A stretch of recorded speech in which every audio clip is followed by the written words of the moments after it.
Jaron Boots Ennis is your new unified WBA and WBO junior middleweight champion after stopping the previously unbeaten Xander Zayas in 7 rounds. But if you only look at the final result, you are missing the real story here. For the first time in a long time, Boots looked genuinely uncomfortable in that round 3, and round 3 may already be in the conversation for round of the year. Zayas landed clean, forced Ennis to respond under pressure, and gave fans a glimpse of something we rarely see: Boots having to solve real problems in real time. The question isn't whether Boots won, it's what this fight told us about just how good he really is. To start, it couldn't have been better for Boots Ennis. Boots couldn't have asked for a better opening. He established his speed immediately. He scored an early knockdown and he controlled the distance. It looked like another routine Boots performance, and that's what makes Boots Ennis really special. He's not just explosive, he's very unpredictable. Before you know it, you're gonna get caught with a lead counter or a counter uppercut. He switches his rhythm like effortlessly and throws combinations from angles most fighters never see, and at that point many expected an early stoppage. Then everything changed. Round 3 changed the fight, man. Give Xander Zayas enormous credit. Instead of folding after the knockdown, he came back aggressively. He landed some of the cleanest punches anyone has landed on Boots in years. Portions of that 3rd round, Boots wasn't dictating the pace anymore. He was reacting, and he was in a place where he has never been before in his entire career. It was dangerous, and the water was slowly creeping up to him. So this is where we learn something valuable. Great fighters don't become great because they never get hit. They become great because of how they respond when they finally do. Boots never panicked. To his credit, he didn't abandon his game plan. He stayed composed. He made adjustments in real time, which is showing real maturity in his career. But after round 3, Boots changed several things. He had better foot positioning, more disciplined defense, increased use of the jab. Zayas was taking a lot of punishment after round 3. So this wasn't a fighter relying on athleticism. This was a fighter making elite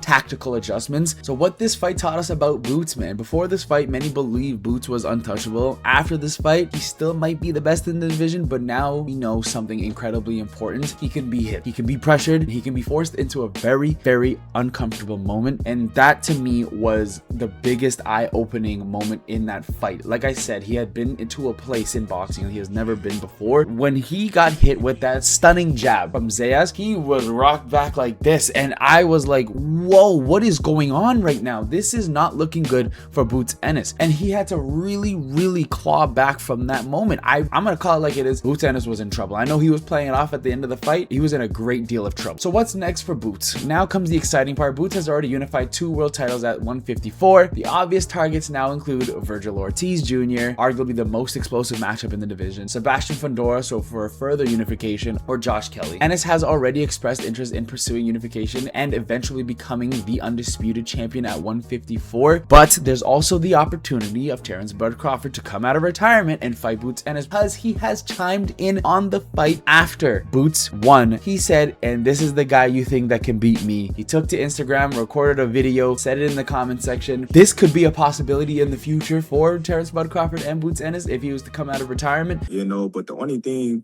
that I can say is I'm 10 steps ahead of him. Like, I'm 10 steps ahead of him in smarts.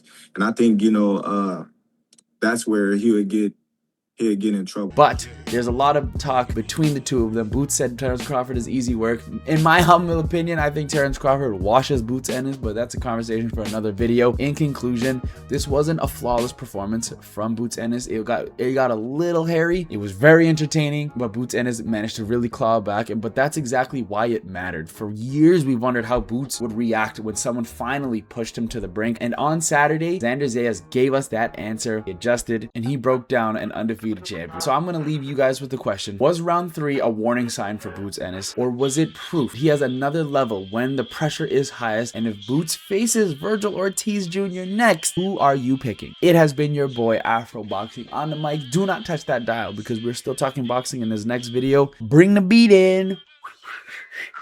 Boy, that's how Boots was doing his